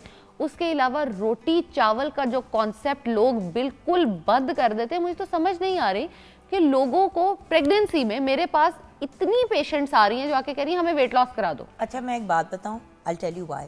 हसन की प्रेगनेंसी के जब मैंने उस प्रेग्नेंट विद हसन, उस वक्त मुझे क्योंकि 30 किलो चढ़ गया था वेट, तो मैं इतनी पैनिक में थी कि नूर की प्रेगनेंसी में मैंने इसी तरह पूछा। मेरी तो आपसे उसके बाद मुलाकात हाँ, हुई, राइट? तो मैंने पूछा लोगों से, मैंने तो बल्कि डॉक्टर फरजीन से भी बात की, तो डॉक्टर फरजीन ने कहा तुम पागल हो गई हो, प्रेगनेंसी में कौन ये सवाल करता है कि वेट। मैंने कहा फरजीन मेरा इतना बढ़ जाता है वेट। उसने कहा चुगन तुम बेड रेस्ट पे हो, तुमने एक्सरसाइज छोड़ी होती है क्योंकि तुम्हें डॉक्टर ने मना किया होता है, तो उसकी वजह से और हार्मोन्स की वजह से जो ऊंच नीच हो रहा होता है, मतलब सच्ची बात है, मैं इतना नहीं खा रही थी आप ज़ैनब। खा नहीं भी रहे होते हो ना, स्टिल आपकी बॉडी जो है वो अपसाइड डाउन चेंज होती है। 360 शिफ्ट है एक बच्चे को पैदा करना। लेकिन फिर भी प्रेगनेंसी में वजन कम करने की हाँ, कहानी, अनलेस आपको आपका गायनेकोलॉजिस्ट कहे। जैसे मेरी एक रिलेटिव है, उनकी बेटी व्हेन शी वाज एक्सपेक्टिंग, वो ऑलरेडी इतनी ओवरवेट थी कि जब वो प्रेग्नेंट हुई तो डॉक्टर ने उसको कहा, उसने उसको एक डाइट प्लान दिया वेट रिडक्शन के लिए। उसके रीजंस हैं। हाँ। उसके रीजन ये है कि हो सकता है उनका कोई ऑर्गन जो है वो उसमें आ रहा हो, इंटरफेरेंस कर रहा हो। उसको ऑलरेडी बच्ची को डायबिटीज़ और ब्लड प्रेशर का इशू था, and the doctor basically said कि उसकी अनकंट्रोल डायबिटीज़ जो है वो कंट्रोल में आ जाएगी, और साथ साथ वजन। और मज़े की बात ये कि उस प्रेगनेंसी में उसने ऑलमोस्ट 20 किलोज वेट कम किया, और माशाल्लाह माशाल्लाह उसने 8 पाउंड की हेल्दी बच्ची पैदा की माशाल्लाह। सो बात यह है कि डॉक्टर और मॉलेज के रुजू से। यस। अच्छा, अगेन सेकंड ट्राइमेस्टर में फिर आपने कॉन्स्टिपेशन से खुद को बहुत ज़्यादा बचाना है, क्योंकि जाहिर है अब आपका वेट भी बढ़ रहा होता है। और बहुत सारे लोग एक बड़ी गलती करते हैं, जो करते हैं ये है, जो आम रूटीन में खाना खा रहे होते हैं वो भी खा रहे होते हैं, उसके साथ एक्स्ट्रा इतना खाना शुरू कर देते हैं। आपने फॉर एग्जांपल नॉर्मल आप एक लड़की हो, आपका 1500 कैलोरी आप डेली बेसिस पे खा रहे थे, लोग लिटरली 4-4, 5-5 हज़ार कैलोरी पे चले जाते हैं। 1500 से उठ के इतना ऊपर, सिर्फ 300 प्लस कैलोरीज आपने करनी है। अब वो 300 प्लस कैलोरीज आपने किस चीज़ से करनी है? हैंडफुल ऑफ नट्स अपनी डाइट में ऐड कर लें, ताकि वो आपकी बॉडी में कैल्शियम को एब्जॉर्ब कराएं। दूध का इनटेक आपको ज़रूर करना चाहिए। दूध खाली नहीं पिया जाता, नो प्रॉब्लम, उसको स्किम मिल्क कर लो, दही बना लो, मिल्क शेक बना लो, उसके अंदर खा लो, यस चीज़ बना लो उसकी, वो खाओ, मक्खन खा लो। जिस फॉर्म में भी कैल्शियम आप खा सकते हो वो ज़रूर खाओ। देखिए, गोलियों से बेहतर है कि आप उसके साथ विटामिन डी भी अपनी चेक में रखनी है। यस, और विटामिन डी का एक तो रेगुलर आपके टेस्ट हो रहे होंगे, उसमें आपने विटामिन डी का जरूर टेस्ट और यहीं पे ना, अगर आप पहले से डिफिशिएंट है आयरन में तो हाँ जी, 100% आपकी और आएगी, और अगर डिफिशिएंसी नहीं भी है तो यहाँ पे आपके आयरन के रिजर्व्स होते हैं ऊपर नीचे। यस। अब आपका आ गया सेकंड ट्राइमेस्टर, यानी कि चौथे से छठे महीने के अंदर अब आयरन आपका कम होना शुरू हो रहा है। HB के लेवल्स मैंने लड़कियों में लिटरली 4, 3.5 पे जाते देखे हैं, कि मतलब ध्यान ही नहीं किया, डाइट का बिल्कुल केयर ही नहीं की। और व्यूअर्स याद रखिएगा कि अगर आपके अंदर किसी भी चीज़ की सीवियर डिफिशिएंसी हो जाती है ना प्रेगनेंसी में, तो वो आपके बच्चे को मुतासिर करती है। बिल्कुल। आपने अगर एक हेल्दी बच्चा आप चाहते हो ना, तो आपको एक हेल्दी माँ बनना पड़ेगा उसके लिए। और अगर इर्द गिर्द वाले हैं तो उसके लिए एफर्ट करें, उस औरत के लिए एफर्ट करें। अच्छा, कितने को कैलोरीज चाहिए होती हैं एक्स्ट्रा आपको सेकंड ट्राइमेस्टर में? 300। उससे ज़्यादा एक भी नहीं चाहिए। यानी कि एक कोई, आप समझें कि आपने अगर एक सेब खा लिया, हैंडफुल ऑफ नट्स ले लिए, तो आपकी तकरीबन 250 कैलोरीज हो जाती हैं। आप अगर एक उसमें जो है वो ऐड ऑन कर लो, फॉर एग्जांपल एक स्लाइस ऑफ चीज़, तो आपकी 300 कैलोरीज पूरी हो जाती है। तो आपने दही के साथ ग्रेनोला खा लिया एक बोल, आपकी कैलोरी पूरी हो गई। यस। तो बेसिकली आपको इतना सा थोड़ा सा और खाना है। हाँ। लोग क्या करते हैं, बाकायदा जो एक रोटी खा रहा था उसको 2-2, 3-3 रोटियां ज़बरदस्ती खिलवा रहे होते हैं। अच्छा, अगेन अब सेकंड ट्राइमेस्टर में आपको चाहिए 200 से 300 कैलोरी। यस। थर्ड ट्राइमेस्टर जिसमें अन्नी मच जाती है, वैसे ही बंदा चलने फिरने से, ये एक वो टाइम पीरियड है जिसमें औरतें बेचारी इतनी तंग होती हैं, हार्ट बर्न इसमें हो रहा होता है, एसिडिटी इसमें हो रही होती है, ऊपर से और घर वाले ज़बरदस्ती आपको चीज़ें खिला रहे होते हैं। प्लीज ज़बरदस्ती करना बंद देसी कर घी दें। के पराठे बना के खिला रहे हैं। ओ भाई, रोटी जब खा ली है और सालन भी खा लिया, तो उसके साथ देसी घी में चोपड़ी हुई रोटी, अगर तो दिल चाह रहा है तो समझ आती है। यस। शक्कर और पिस्ते बादाम डाल के मुझे चूरी बना के खिलाई जा रही थी। मैंने कहा क्यों मुझे चूरी खिला रहे हैं? मैं तोता हूं। आपका अभी भी दिल खराब हो रहा है, ये सोचें आप। नहीं, मुझे चूरी बहुत पसंद है। उस फेज में वो आपको जो याद है जब ना, ऑलरेडी इंसान को लग रहा होता है कि आप ठुसे हुए हो। सी, ये चीज़ें इतनी मैटर करती हैं कि अगर आपने, वही बात है ना, वो 9 मंथ्स ख़राब किए हुए किसी के, तो वो उसे सारी ज़िंदगी नहीं भूलते। थर्ड ट्राइमेस्टर एक ऐसा टाइम है जिसमें आपको कैलोरीज को भी कंट्रोल करना है और जिस्म को भी स्ट्रॉन्ग बनाना है, क्योंकि आपने डिलीवरी करनी है। नंबर 1, आपने अगर कभी एक्सरसाइज नहीं की तो प्लीज आप नहीं शुरू करनी, एक्सरसाइज नहीं शुरू, वॉक, चहलकदमी, और वो भी अगर आप बेड रेस्ट पे नहीं है। बेड रेस्ट भी कौन डिसाइड करेगा? सासू माँ और अम्मी नहीं डिसाइड करेंगे, डॉक्टर डिसाइड करेगा। बेड रेस्ट आपका डॉक्टर डिसाइड करेगा। यस। जैसे मुझे प्लेसेंटा प्रीविया था 3rd स्टेज पे, हाँ। और 4th पे चला गया था। जब वो बहुत सीवियर प्लेसेंटा प्रीविया हो तो आपको बिस्तरे में लिटा देते हैं, आपको बाथरूम तक नहीं जाने की इजाजत होती। बिल्कुल। वही आपने बेड में ही बेड पैन के अंदर करना है। सो अगर आपको डॉक्टर ने बेड रेस्ट पे डाला फिर तो बिल्कुल ही आप ना कंसिडर करें।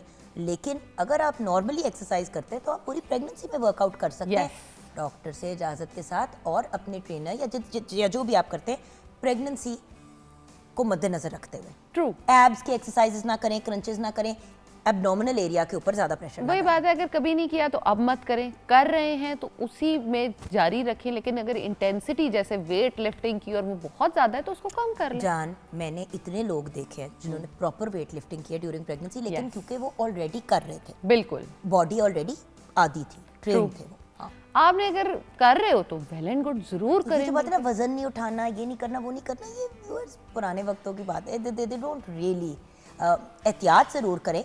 मतलब आपको कोई बीमारी नहीं है, ये अंडरस्टैंड करना ज़रूरी है कि ये कंडीशन है जिससे हर औरत जो प्रेग्नेंट होती है वो गुजरती है। True. लेकिन बीमारी नहीं है। यस। अब इसमें यह है कि आपने अपनी डाइट में विटामिन के को ज़रूर ऐड ऑन करना है। आपने विटामिन के आप किस चीज़ में होता है? आप ब्रोकली खा सकते हो, ग्रीन लीफी वेजिटेबल्स अगर आप खा रहे हो ना तो आपके बहुत हद तक सारे की चीज़ें जो है वो पूरी हो जाती हैं। फ्रूट्स आप ले रहे हो तो उसमें से भी आ रही होती हैं। उसके साथ साथ गोश्त आपने, अच्छा अब लोग क्या करते हैं कि गोश्त का ओवरडू करना शुरू कर देते हैं, और गोश्त से जो बीमारियां आप में आ रही होती हैं वो हमें ख्याल करने की बहुत ज़रूरत है। गोश्त से बीमारी कैसे आती है? गोश्त अगर पका हुआ नहीं है प्रॉपर तरीके से तो आपके लिए हार्मफुल है। जान, प्रेगनेंसी में तो सुशी वूशी ये सारी चीज़ें बंद हो जाती हैं। मैं वही बात करने लगी थी अब। हाँ, कि आपने गोश्त पूरा कुक नहीं किया, आपके लिए प्रॉब्लम है। गोश्त आपने फ्रोजन निकाला, डीफ्रॉस्ट प्रॉपर नहीं किया और उसको खाना शुरू कर दिया, प्रॉब्लम है। फिश आपके लिए बहुत अच्छी है, लेकिन पहले तो हमारे पास जो है समुद्री मछली यहाँ पे अवेलेबल ही नहीं होती, हमारी दरियाई होती है, तो हमें मर्क्यूरी और वो प्रॉब्लम्स नहीं आते। लेकिन अगर आपको आदत है, जैसे आप सुशी बहुत ज़्यादा खाते हो, आप जो है वो रॉ फिश आपको खाना पसंद है, तो प्लीज़ अपनी प्रेगनेंसी में आपने बिल्कुल भी नहीं खानी। और दूसरी चीज़, अगर आपने पहले कभी मोरिंगा, अश्वगंधा, आपने कभी भी इस तरह के सुपर फूड्स पहले कभी ट्राई नहीं किए तो प्रेगनेंसी में आपने शुरू नहीं करने हैं ना अगर, तो प्रेगनेंसी से पहले करें या प्रेगनेंसी से बाद करें। इस टाइम में कोई नया एक्सपेरिमेंट, जैसे हम कहते हैं ना शादी से पहले 1 हफ्ता कुछ ऐसा नहीं करना, वैक्सिंग, थ्रेडिंग, ये वो जो नहीं पहले कराया, अभी भी वो कुछ नहीं करना। तो अब क्योंकि ये वाला हमने सेगमेंट क्लोज करना है, तो आप एंड में हमारे व्यूअर्स को क्या पैगाम देंगी? क्योंकि व्यूअर्स, ये तो हमने बात की खुराक की, और टू बी वेरी ऑनेस्ट खुराक का हमारे मेंटल स्टेट से बहुत डायरेक्ट ताल्लुक होता है। नौजिया हो रहा है, वॉमिटिंग हो रही है, खुराक से ताल्लुक, उसकी वजह से मिजाज ख़राब हो रहा है, ऑब्वियसली वो एक कॉन्सिक्वेंस है उसका। अब डिप्रेशन प्रेगनेंसी के दौरान और पोस्टपार्टम डिप्रेशन, और उसमें क्या क्या मामलात हो सकते हैं, ये हम ब्रेक के बाद डिस्कस करेंगे। लेकिन पहले ज़ैनब, आपका पैगाम हमारे व्यूअर्स के लिए, not just for pregnant women but उनके साथ जो उनकी मदर इन लॉज जो साथ लोग होते हैं उनके लिए। ये एक बहुत खूबसूरत टाइम है और हो सकता है एक औरत की ज़िंदगी में शायद सिर्फ एक बार ही आए। बहुत कम अब तो ट्रेंड है कि बहुत सारी प्रेगनेंसीज़ हैं या कुछ भी है, एक ही बड़ी मुश्किल जो है वो गुजर रही होती है, तो ऑलरेडी वो औरत बहुत मुश्किलात से गुजर रही है। तो उसके लिए जितनी आसानी पैदा कर सकते हैं, चाहे वो उसके खाने में हो, उसके रहने सहने में हो, उसके कपड़े में हो, पहनने ओढ़ने में हो। और प्लीज़ ये जो रिस्ट्रिक्शंस हम लगाते हैं ना, यहाँ नहीं जाना, ये नहीं खाना, ये नहीं करना, वो नहीं करना, ये उसको डिप्रेशन ही दे रहा होता है। लाइफ को आसान बनाने की कोशिश करें, जो उसे पसंद आता है, वो हेल्दी है या नहीं है, हेल्दी बनाने की कोशिश करें। अगर हेल्दी बन सकता हो तो परफेक्ट, नहीं बन सकता तो भी उसको दे दें, वो तो एटलीस्ट खुश हो जाएगी ना।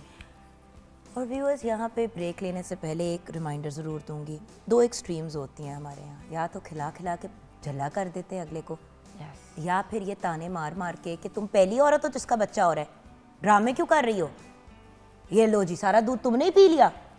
प्लीज़ व्यूअर्स देखें, कुछ घर हैं जो बहुत ही ओवर केयर करके बर्बादी फेर देते हैं, और कुछ होते हैं जो क्योंकि उन्होंने खुद बड़ी टफ और बड़ी बुरी प्रेगनेंसीज गुजारी होती हैं, तो उस चीज़ का वट जो है वो अपनी बहुओं पे, बेटियों पे निकाल रही होती हैं। तो मेरी रिक्वेस्ट है सबसे कि प्लीज़ 9 महीने हैं, वो तो सुकून से उस बच्ची को गुजारने दें, क्योंकि उसके बाद भी फिर बच्चे ने दुनिया में आना है, उसका ख्याल रखना है, उसकी 100,000 चीज़ें करनी हैं।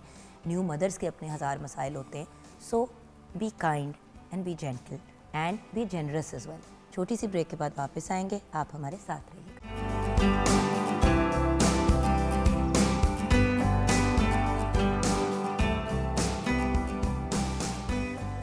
Welcome back from the break viewers. Break के बाद हमें एक बहुत ही अकम्पलिश्ड और ब्रिलियंट पर्सनालिटी ने ज्वाइन किया है। असल में viewers, postpartum depression, baby blues, जो भी आप इसको बुलाना चाहते हैं, इसको जो भी टर्म देना चाहते हैं, ये एक ऐसा टॉपिक है जिस पे to be very honest Pakistan में बात ही नहीं होती, और अगर बात भी होती है तो इतने ढके छुपे अंदाज में होती है कि उसके ऊपर एज सच इतनी रिसर्च भी नहीं की गई, क्योंकि इस बात को ही बड़ा मायूब समझा जाता है कि हाय बच्चा हुआ है, अल्लाह की इतनी बड़ी नेमत, एनू डिप्रेशन हो गई है, एनू की मसला है। तो बात यह है कि मतलब तो बस इस्तग़फ़ार, मरे हुए को मज़ीद और मारने वाली बात है। सो हमने सोचा कि फिर ऐसे बंदे को बुलाते हैं जिनका एरिया ऑफ एक्सपर्टीज़ में ये भी आता है। सो आज हमारे साथ the only female physician in Pakistan जो डबल बोर्ड सर्टिफाइड है by American board of psychiatry and neurology, as well as the American board of lifestyle medicine with additional training है इनकी रिप्रोडक्टिव साइकाइट्री में फ्रॉम हार्वर्ड मेडिकल स्कूल। हमारे साथ हैं doctor Saba Afzal, जो consultant psychiatrist हैं and lifestyle medicine specialist हैं। अस्सलाम वालेकुम। Assalamu alaikum, Jugan. Thank you for having me and thank you for such a nice and generous introduction. Generous कहाँ से? ये तो हमने सिर्फ टिप ऑफ द आइसबर्ग को टच किया है, ये तो हमने सिर्फ ये किया है। अगर मैं आपकी क्वालिफिकेशन बताऊंगी तो प्रोग्राम खत्म हो जाएगा, फिर वो कहेंगे कि क्यों बुलाया था उनको, अगर आप उसमें very kind. You're being very kind. अच्छा, वैसे इतनी खूबसूरत साइकाइट्रिस्ट मैंने कभी देखी नहीं है, इसलिए मैं बार बार ऐसे करके देख भी रही हूँ। देखिए, ब्यूटी इज़ ब्यूटी, हर कोई एडमायर कर सकता है। तो व्यूअर्स, हमारे साथ साइकाइट्रिस्ट है, ये मॉडल नहीं है, ये एक्ट्रेस नहीं है। इंशाल्लाह पाकिस्तान में रह के हम इनको इस तरफ ज़रूर ले आएंगे, लेकिन अभी तक वो यही काम। मैंने कहा मैं क्लियर कर दूँ ना, लोगों ने चैनल फ्लिप करते हुए कहना ओह न्यू मॉडल, न्यू एक्ट्रेस। मैंने कहा क्लियर कर। I am very flattered coming from you. Look who's talking. बात ये आपके मुंह से सुन के मुझे बहुत जानी, मुझे तो उन लोगों को कहना ही पड़ता है ना, क्योंकि मैं स्क्रीन पे आती हूँ, आपका शीशा बोलता है। खैर, अब आ जाते हैं काम की तरफ। देखिए, अभी हमने पहले शुरू में भी बात की कि साहिब औलाद होना अल्लाह की कितनी बड़ी नेमत है, और फिर नीसेस नेफ्यूज़ भी क्या इंपॉर्टेंस रखते हैं, और फिर उन लोगों का रोल जब एक औरत प्रेगनेंसी में होती है। फिर हमने आगे बढ़े तो हमने बात की, हमने आज का बेसिकली प्रोग्राम टोटल आपके ही टॉपिक को के पॉइंट ऑफ व्यू से क्रिएट किया। जी जी। फिर ज़ैनब गोंदल आई, उन्होंने as a nutritionist first, second and third trimester में खुराक की बात की। That's very important, yeah. मगर इसके आगे कोई बात नहीं करता डॉक्टर साहिबा। खुराक की बात हो जाएगी, ये बात हो जाएगी कि घर वाले ज़रा ख्याल रखें, डॉक्टर पे ज़रूर टाइम से जाना है, लेकिन इधर ये जो कान के बीच में ग्रे मैटर है, इसके क्या हालात है, उस पर कोई तवज्जो नहीं देता। तो आपने इस एरिया को क्यों चूज़ किया रिप्रोडक्टिव हेल्थ के पॉइंट ऑफ व्यू से? I think this is a very valid question and ये बहुत broad question है, but just to make it simple, I do think जैसे आपने खुद कहा कि हम बहुत फोकस करते हैं प्रेगनेंसी में फूड का, first trimester, second, third, but what happens when woman gives birth? उसके बाद क्या होता है? कि कोई ख्याल रखता है, कि कोई देखता है उसकी डाइट को या नहीं देखता? What is she going through? That is very much neglected, not just in Pakistan, everywhere else. लेकिन मेरी जान, आप तो बात कर रही हैं प्रेगनेंसी के बाद की। जी। हम तो एक ऐसे मुल्क में रहते हैं जहाँ पे देखें दो एक्सट्रीम्स हैं, एक बिस्तरे में लिटा दो, उठाई ना, और दूसरा ड्रामे क्यों कर रही हो, चल उठ काम कर, तू पहली औरत है जिसका बच्चा हो रहा है। I am sorry, sadly this is the reality. बिल्कुल आप सही कह रही हैं, और ये अमेरिका की रियलिटीज नहीं है। No, absolutely I understand, but जो डिप्रेशन है बेसिकली, जो हम ग्रे मैटर की आप बात कर रही थी, वो एंटीनेटल डिप्रेशन भी हो सकता है, पेरीनेटल डिप्रेशन भी हो सकता है, पोस्टपार्टम डिप्रेशन भी हो सकता है।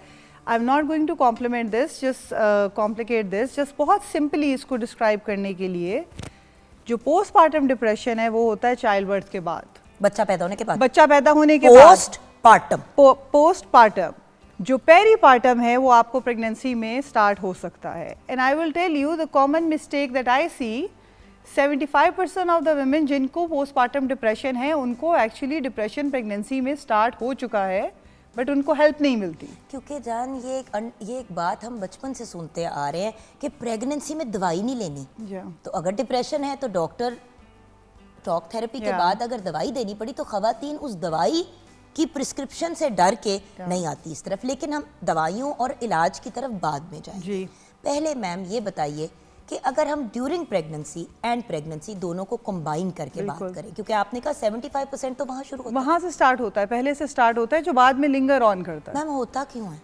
एक बंदा बिल्कुल ठीक है, बच्चे की ख्वाहिश में है कि या अल्लाह ताला बेटा दे दे अब या बेटी दे दे। अच्छा, आपको पता चला कि आपकी प्रेगनेंसी भी है और अल्लाह ने आपको साहिब औलाद किया, जो आपकी ख्वाहिश की औलाद थी वो भी दे दिया, जबकि आपको पता है व्यूअर्स हम यही कहते हैं कि अल्लाह ताला का शुक्र अदा करना चाहिए, अल्लाह जो भी दे। लेकिन चलो ख्वाहिश वाली हर चीज परफेक्ट है, अब घर वाले कह रहे हैं तुम्हें मसला क्या है? देखिए ये ऐसे ही है जैसे एक मेडिकल इलनेस है। अगर हम स्टिग्मा को इससे रिमूव कर लें और इसको ऐसे देखें जैसे एक ब्लड प्रेशर है, एक हाइपरटेंशन है, एक डायबिटीज़ का पेशेंट है, पोस्टपार्टम डिप्रेशन या peripartum depression, it's exactly the same thing. Multifactorial है बट ये आपका केमिकल इम्बैलेंस है। अगर आप प्रेगनेंसी के बाद के फोकस करते हैं या प्रेगनेंसी के ड्यूरिंग भी फोकस करते हैं, there are lot of hormonal changes that are happening in your body. आपका एस्ट्रोजन, आपका प्रोजेस्टेरॉन, ये cortisol, even your thyroid hormone, ये सब के levels they are really messed up pregnancy में भी और प्रेगनेंसी के बाद भी। और जो बहुत इंपॉर्टेंट पॉइंट है आई थिंक जो हम हमेशा निगलेक्ट करते हैं इज़ द फैक्ट दैट जो एक हार्मोन है आपका एस्ट्राडियोल, वो बहुत डायरेक्टली लिंक्ड है सेरोटोनिन से। कौन सा वाला? Oestradiol. I swear to you पहली दफा नाम सुन रही हूं, 20 साल से शोज कर रही हूं। लेकिन इसका just you know the important role इसका ये है कि ये सेरोटोनिन से बहुत लिंक्ड है, उसकी प्रोडक्शन से।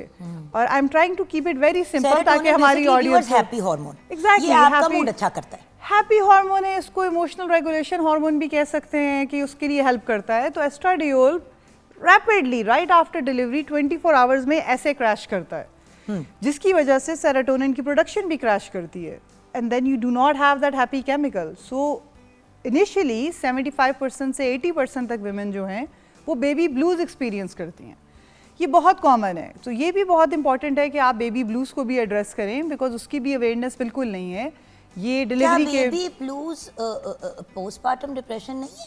दे are very different, so that's very important कि अगर आप इन दोनों को डिफरेंशिएट करें। और I think it's also very important for women out there, क्योंकि बेबी ब्लूज में क्या होता है कि डिलीवरी के 3 to 4 डेज के बाद आपको बहुत ज़्यादा रोना आना, आपको चिड़चिड़ापन होना, आपको बहुत फटीग का फील होना, और हमारी हमारे कल्चर में इसको एट्रीब्यूट मुझे लग रहा है जैसे आप मेरी बेबी होने के सेकंड डे को डिस्क्राइब कर रही हैं। हमजा की बारी भी, हसन की बारी भी, नूर की बारी भी, रो रो के बुरा हाल। I am sorry to hear और जिसको पंजाबी में कहते हैं ना हॉल उठने। जी एग्जैक्टली। बच्चा बिल्कुल ठीक है, सब ठीक है जी।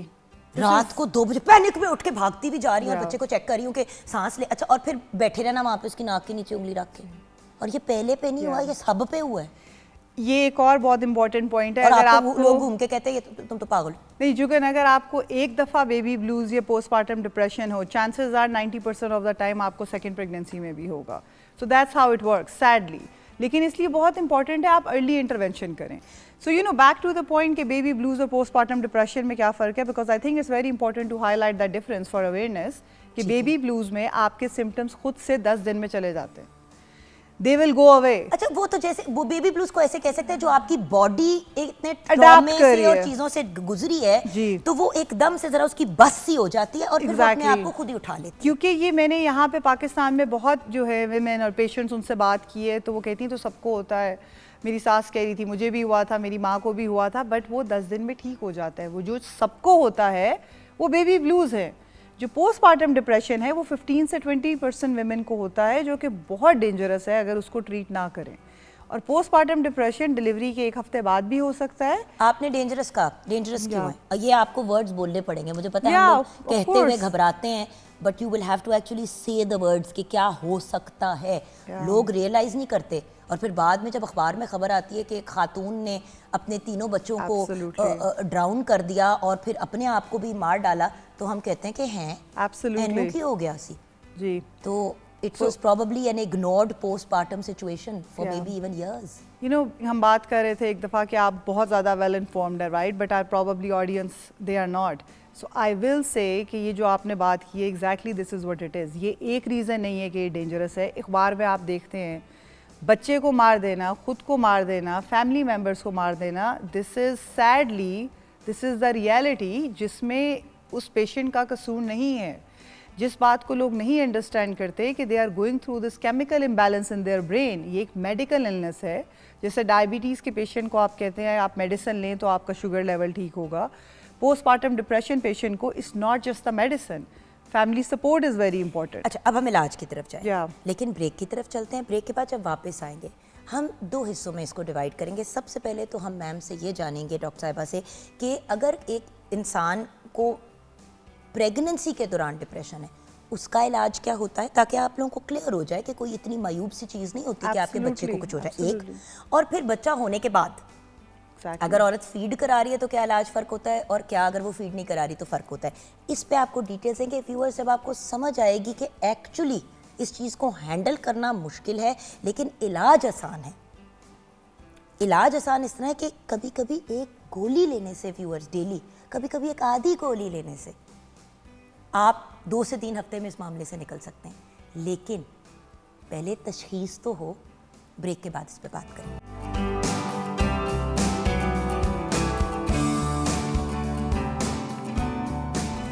Welcome back from the break viewers. बात हो रही है पोस्टमार्टम डिप्रेशन की, और उस डिप्रेशन की जो प्रेगनेंसी में भी होती है, तो उस पर बात कंटिन्यू करेंगे। लेकिन जल्दी से किचन की तरफ रुख करते हैं। जी मेरी जान। खाना बिल्कुल रेडी है। हम बना रहे थे chicken masala rice and chicken shami kebab. Chicken shami kebab को मैंने सर्व किया है केचप के साथ। आप इसको ग्रीन चटनी या इमली चटनी जो आपको पसंद है आप कर सकते हैं, and it's ready to eat. मैं केचप की बहुत शौकीन इसलिए भी नहीं हूँ व्यूअर्स, क्योंकि जब से मुझे पता चला है कि केचप एक्चुअली टमाटर कम और चीनी और पता नहीं अजीबो गरीब किस्म के केमिकल्स, कॉर्नफ्लोर वगैरह इस तरह की एग्जैक्टली, तो मेरा थोड़ा सा दिल ही उठ गया है उससे। और वैसे भी जहाँ घर पे आप अगर शामी कबाब बना रहे हैं, घर पे ही मसाला राइस बना रहे हैं जो हम रेकमेंड करते हैं हर चीज़, तो फिर उससे रिलेटेड चटनियाँ भी घर पे ही बना लें। बिल्कुल। और ये आप अभी से बना लें ताकि रमज़ान में आपको टेंशन ना हो। आइए बढ़ते हैं वापस towards a very very brilliant personality, doctor Saba Afzal, जो कंसल्टेंट साइकाइट्रिस्ट हैं एंड लाइफस्टाइल मेडिसिन स्पेशलिस्ट हैं, the only female physician viewers in Pakistan जो डबल बोर्ड सर्टिफाइड है by the American board of psychiatry and neurology as well as the American board of lifestyle medicine. और उसके अलावा इनकी जो और भी स्पेशलाइजेशन इन्होंने मजीद की, वो की इन्होंने रिप्रोडक्टिव साइकाइट्री में। जी डॉक्टर साहबा, मैंने कहा आपकी बता देना कि सही बंदा बिठाया है। ऐ भी नहीं गप लगा रही मैं आपसे। असल में प्यारी लड़कियों की ना डिस्क्रिप्शन देनी पड़ती है पूरी कि ये बहुत बड़ी लड़की है, सिर्फ शक्ल पे मत जाए। अच्छा, सो डॉक्टर मुझे ये बताइए कि इंडिकेटर्स क्या हैं, कैसे पता चले कि कोई, अभी आपने ब्रेक से पहले कहा कि भाई औरत अपने आप को भी कुछ कर सकती है, बच्चों को भी कर सकती है, और उस वक्त वो अपना आप नहीं है, उसका माइंड जो है वो मेडिकल इलनेस है, उसको बीमारी है। सो कब पता चलेगा कि एक्चुअली बीमारी है, प्रेगनेंसी में या प्रेगनेंसी के बाद? कुछ इलामात हैं जो कि बहुत इम्पॉर्टेंट है कि फैमिली भी अवेयर हो कि these are the things that they have to look out for. So अगर आप देखें कि माँ इवन प्रेगनेंसी में और प्रेगनेंसी के बाद भी, if we are talking about both kind of depression during pregnancy and after pregnancy, बहुत ज़्यादा नींद का आना या बिल्कुल नींद ना आना, ये दोनों बहुत बड़े रेड फ्लैग्स हैं। मेंटल हेल्थ के लिए अगर आप एक चीज़ कर सकते हैं टू प्रिवेंट, वो आप अपनी नींद पूरी करें। There should not be any sleep deprivation pregnancy में, और I mean post pregnancy we can talk more about that. I know it's difficult to manage. Second ये है कि आपका loss of interest in the activities that you were previously interested in. If she is interested कि उसको books पढ़ने का शौक है लेकिन all of a sudden उसको बिल्कुल शौक नहीं है, उसको आपका शो देखने का शौक है बट वो एकदम से उसने देखना बिल्कुल बंद कर दिया है, so this is like a telltale sign कि ये depression हो रहा है. But then above that crying, रोना फॉर नो रीजन, रोना, हाँ, क्योंकि वो लोग ऐसे प्रेगनेंसी में मैंने रोते हुए देखे हैं doctor. But there are people जिनको नहीं रोना हो लेकिन उनको अदर साइंस हो and they have classic clinical depression too. So इसलिए मैंने उन दोनों चीज़ों को हाईलाइट किया जो कि मुश्किल है। सोना भी बहुत ज़्यादा और कम सोना भी, कम सोना या बहुत ज़्यादा सोना असल में प्रेगनेंसी के साथ कनेक्ट कर देते हैं ना डॉक्टर साहबा, कि जो औरत प्रेग्नेंट होती है वो तो सोती ही है, उसको तो बड़ी नींद आती है, जबकि नहीं आती। it should be different कि आपको वॉक करनी चाहिए, it's healthy, there is a lot of research कि आपकी स्ट्रेचिंग और yoga. But back to the इलामात दैट जो हम देख रहे हैं, उसमें बहुत इंपॉर्टेंट है कि एक ये चीज़ गिल्ट वाली बात कि एक पछतावा है कि वो उसको हर वक्त लग रहा है कि मैं एक अच्छी माँ नहीं बनूंगी, या प्रेगनेंसी के बाद ये बहुत ज़्यादा ये बातें बार बार वो रिपीट कर रही है फैमिली के साथ कि आई am not a good mother, I am not good enough. ये भी बहुत बड़ा रेड फ्लैग है। ये सटल साइंस हैं, ये वो चीज़ें हैं। रोना तो फिर भी नज़र आता है, you know, that can happen in baby blues too, but the most important thing is that आपको इन सब सटल साइंस का पता हो। आपका खाना पीना कैसा है, बहुत कम है, बहुत ज़्यादा है, फोकस का इशू है, कंसंट्रेशन का इशू है। अबव ऑल वैसे बातें करते हैं जैसे पैसिव डेथ विशेज़ हैं, ज़िंदा रहने में क्या फ़ायदा है, इससे बेहतर है कि मैं ना होती। ये बहुत बहुत बड़ा रेड फ्लैग है। आपको फ़ौरन इमीडिएट हेल्प लेनी चाहिए, बिकॉज इसके बाद नेक्स्ट स्टेप ये होता है सुसाइडल आइडिएशन, और उससे भी बड़ा स्टेप है होमिसाइडल आइडिएशन टुवर्ड्स बेबी। और उसमें वो माँ एक बीमार पेशेंट है, उसको मेडिकल इलनेस है, so you can not just start bashing her. उसको सपोर्ट की ज़रूरत है, मेडिसिन की ज़रूरत है। आप किसी भी इवन पीडियाट्रिशियन के पास भी चले जाएं। सबसे पहली सपोर्ट तो ये होती है ना कि मियाँ बात ही सुन ले 2 मिनट के लिए। एब्सोल्युटली, मतलब सुन तो ले, ताकि किसी इंडिकेटर किस तरह किसी को मिलेगा कि ये बेचारी किसी मुश्किल वक्त से गुजर रही है या उसमें सुसाइडल थॉट्स आ रही हैं, उससे कोई बात करेगा तब ना। अब मसला ये है कि घर में जो लोग हैं जी, वो भी तो उसकी मेंटल स्टेट को अंडरस्टैंड करने की कोशिश करें। I think this is the most important thing. मैं हमेशा अपने पेशेंट्स को ये कहती हूँ कि फैमिली पेशेंट को लेकर आती है, पेशेंट खुद चल के कभी नहीं आता। फैमिली नोटिस करती है ये चीज़ें, फैमिली खुद चल कर आती है कि मैंने देखा है कि ये ऐसे कर रही है, is there something you know abnormal there. Patient खुद कभी नहीं आएगी आपके पास, so you have to have a supportive family. तो जो ये हस्बैंड्स हैं, जो यू नो इन लॉज हैं, मदर्स हैं, फ्रेंड्स हैं, सिस्टर्स हैं, इनको चाहिए, इनको ये सब अलामात का पता हो, और अगर ये किसी में देखें तो they should extend their hand कि तुम्हें हेल्प की ज़रूरत है। डिस्कशंस करने के बजाय देखें, अगर उस खातून को अल्लाह ना करे वो गिरती और उसकी नी पे चोट लग जाती, आप फौरन उसको ऑर्थोपीडिक डॉक्टर पे या एटलीस्ट इमरजेंसी में लेके जाते। तो अगर वो जहनी तौर पे बेचारी मुतासिर हो रही है तो उसको क्यों नहीं लेके जाया जा रहा कि लोग कहेंगे कि हाय, बट एक तो ये तो लोग क्या कहेंगे। अच्छा चले, प्रेगनेंसी में तो ये मामलात हो गए, राइट, के प्रेगनेंसी में किसी ने गुजरा इस मामले से, आप डॉक्टर पे ले गए। मसला ये है कि प्रेगनेंसी में डॉक्टर पे गायनेकोलॉजिस्ट के अलावा ले जाते हुए घर वाले भी कतराते हैं कि पता नहीं वो और नई दवाइयाँ दे देंगे। तो थोड़ा सा ये गाइड करेंगे डॉक्टर साहिबा कि ये क्या स्टोरी होती है कि देखिए गायनेकोलॉजिस्ट की अपनी मेडिसिन होती है जी। इवन जब आपको डायबिटीज हो तो फिर आप अपने डायबिटीज के डॉक्टर को सिंक कर देते हैं गायनेकोलॉजिस्ट के साथ कि जी डॉक्टर साहिबा ने कहा है कि ज्यादा का डोज, कोऑर्डिनेशन ऑफ केयर, तो वो कैसे होता है फिर psychiatrist? So I will say कि पाकिस्तान में जो हमारे OBGYN गायनेकोलॉजिस्ट हैं, they are very well trained कि वो भी इन इलामात को देख सकते हैं और आपको हेल्प कर सकते हैं।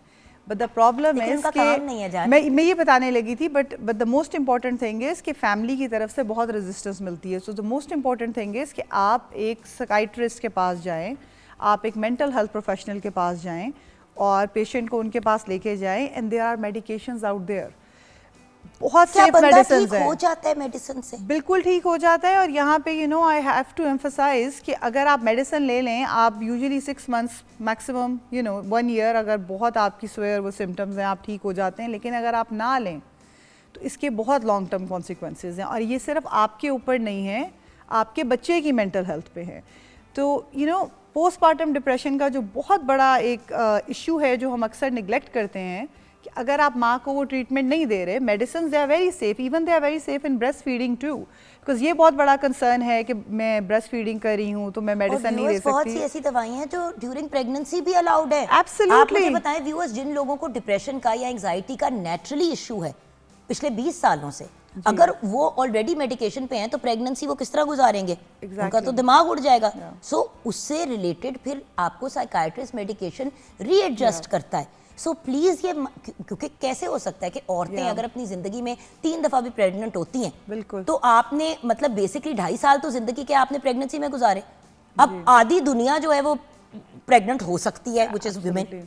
सो लॉजिकली ऑब्वियसली मेडिकेशन ऐसी एग्जिस्ट करती है जो सेफ है 100%। एंड उससे इम्पोर्टेंट की बहन ने फलां दवाई ली थी, वो नहीं आपने लेनी, आपने वो लेनी है जो डॉक्टर आपको दे। और एक बात इसमें ये एविडेंस बेस है, there is a lot of research. ये ऐसा नहीं है कि साइकाइट्रिस्ट ने डिसाइड किया कि ये मेडिसिन सेफ है, ये मेडिसिन सेफ नहीं है। There are years and years of clinical trials. उसके बाद ऐसी मेडिसिन आई हैं कि जो आप प्रेगनेंसी में लें बहुत ज़्यादा सेफ हैं, उनसे कोई आपको बच्चे को कोई नुकसान नहीं पहुँचता, इवन ब्रेस्ट फीडिंग में भी सेफ है। सो मेरी जान, आपका पैगाम क्या है हमारे व्यूअर्स के लिए? अगर आप एक कलेक्टिव कोहेसिव मैसेज हमारे व्यूअर्स को दे सकें तो वो क्या होगा? I think the most important thing here is when to get help, कि आप जितनी जल्दी हेल्प लेते हैं, और हेल्प मांगना इज़ नॉट अ वीकनेस, ये एक कमज़ोरी नहीं है। और मैं अक्सर ये कहती हूँ कि माँ बनने के बाद सबसे ज़्यादा आपको अपनी माँ की ज़रूरत होती है, because you can only just depend on one person that much, कि खाली एक हस्बैंड के ऊपर अगर आप नहीं है तो आप अपने और कनेक्शंस भी रखें, अपनी मदर्स, अपनी सिस्टर्स, जिनके साथ आप बात करें, इस चीज़ के ऊपर से स्टिग्मा हटाएं। लेकिन मोस्ट इम्पॉर्टेंटली अगर आप हेल्प नहीं लेते टाइम पे, आपके बच्चे के ऊपर बहुत ज़्यादा लॉन्ग टर्म इम्पैक्ट है जो हो सकता है, जिसमें अपनी ज़ात का कोई नहीं ख्याल रखता। आप मुझे खुद ये ब्रेक में भी, जब ब्रेक आई थी तो आपने मुझे कहा था कि जुगन ये देखो कि कितने अफसोस की बात है कि और कोई ख्याल रख, औरत खुद अपना ख्याल नहीं रखती।